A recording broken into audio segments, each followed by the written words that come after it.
আওয়ামী লীগের ভবিষ্যৎ তো আর আমরা বলতে পারবো না। আমরা আজকে বা সামনে কিছুদিনের অ্যানালিসিস করতে পারি যে এই ধরনের একটা আওয়ামী লীগ স্বভাবত এরকম ক্রাইসিস তো আওয়ামী লীগ আগে কখনো পড়েনি। 1975 সালে আওয়ামী লীগের একটা রাজনৈতিক হত্যাকাণ্ড হয়েছে, যার কারণে আপনি বলতেও পারেন খুব হার্শলি যে আওয়ামী লীগের পতন হয়েছে। কিন্তু এইবার আওয়ামী লীগের সামাজিক পতন হয়েছে।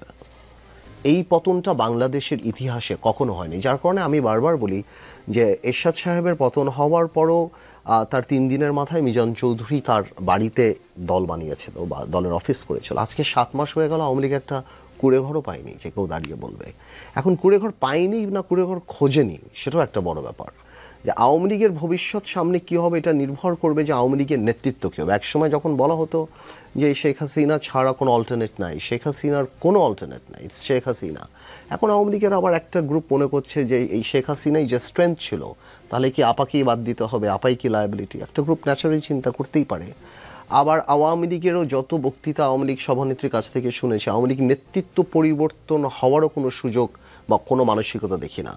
আমার যেটা অ্যানালিসিস যে আওয়ামী লীগ চাচ্ছে আওয়ামী লীগ যাতে ব্যান্ড হয়ে যায়, যেটা একটা কথা ছিল, তাহলে আওয়ামী লীগের নির্বাচনে আসতে হবে না, আওয়ামী লীগ সারা পৃথিবীতে কাটতে পারবে এবং আওয়ামী লীগের নেতৃত্ব পরিবর্তনের আর কোনো সুযোগ নাই।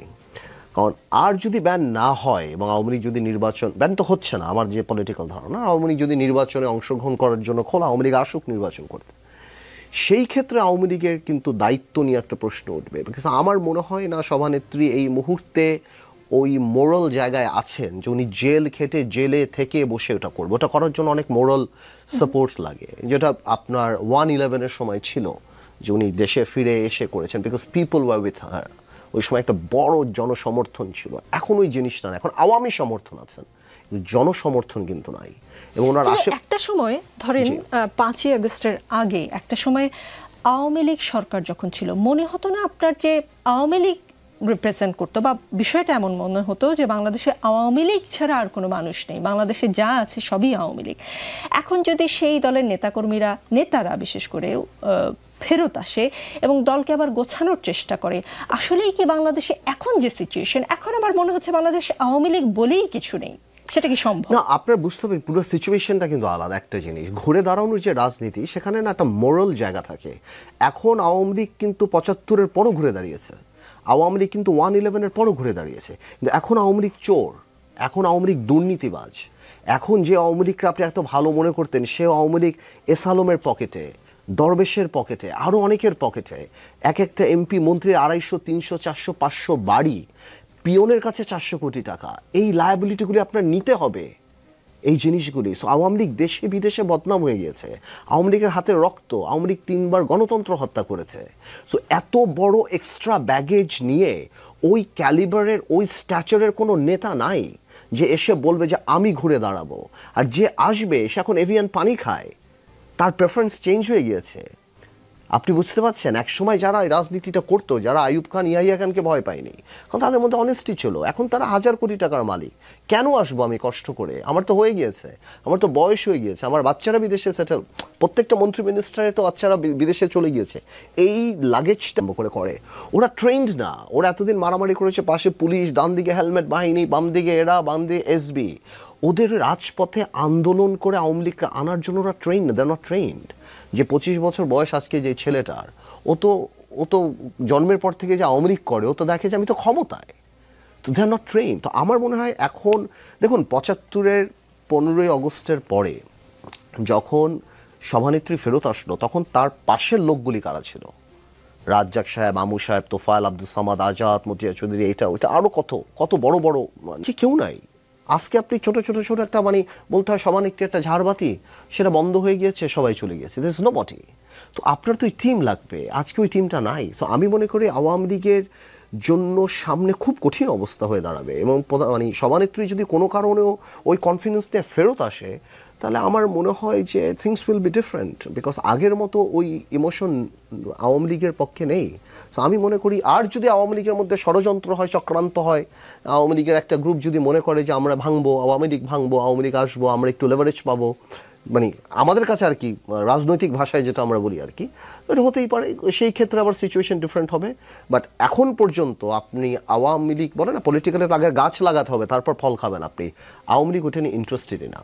আর আওয়ামী লীগের যেই ইউনূস সাহেবকে এবং এই ছাত্রদেরকে জঙ্গি ডাকা, ইউনূস সাহেবকে এবং গণঅভ্যুত্থানকে একটা ষড়যন্ত্র চক্রান্ত জঙ্গি অ্যাটাক ডেকে আপনি কিভাবে রাজনীতি করবেন?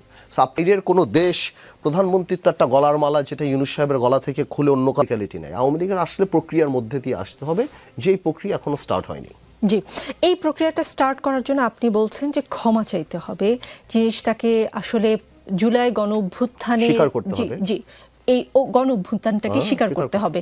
কিন্তু দেশের বাইরে বসে আওয়ামী লীগের নেতাকর্মীদের যে বক্তব্য শুনতে পাই আমরা এখান থেকে, সেখানে কি আপনি কোনো লক্ষণ দেখেন যে এই অভ্যুত্থানকে অভ্যুত্থান হিসেবে আওয়ামী লীগ স্বীকার করে এবং সেটা স্বীকার করে নিয়ে তারা ফেরত আসতে চায়? আপনি বললেন যে তাদের আসলে ফেরত আসার দরকার নেই, তার যে সিনিয়র লিডাররা তারা এমন একটা জীবনযাপন সেখানে করছে। হ্যাঁ, আর তাদের দল আপনি কি বললো সেটা নিয়ে আমি বদার না। আওয়ামী লীগের সভানেত্রীর বক্তব্যগুলি আমি শুনেছি, সেখানে আমি দেখছি she is in attacking mode. Okay, সে একটু বলছেন যে আমি ছাত্রদেরকে ক্ষমা করে দেবো, ওদের কোনো দোষ নাই, বাকিদের আমি ছাড়বো না। কারণ হয়তো উনি চিন্তা করছেন যে সবাইকে যদি আমি খেপিয়ে তুলি তাহলে সবাই এক হয়ে যাবে। বাট পলিটিক্যালি ফিরে আসার মতো কোনো হিন্ট উনি দিচ্ছে না। She is a very big politician, she knows everything. Politics কোনটা, রাগ কোনটা, ক্ষোভ কোনটা উনি সব জানেন। তো আমি ওনার যে কটা বক্তৃতা দেখলাম আমার কাছে মনে হলো যে উনি অ্যাটাকিং মোডে আছেন।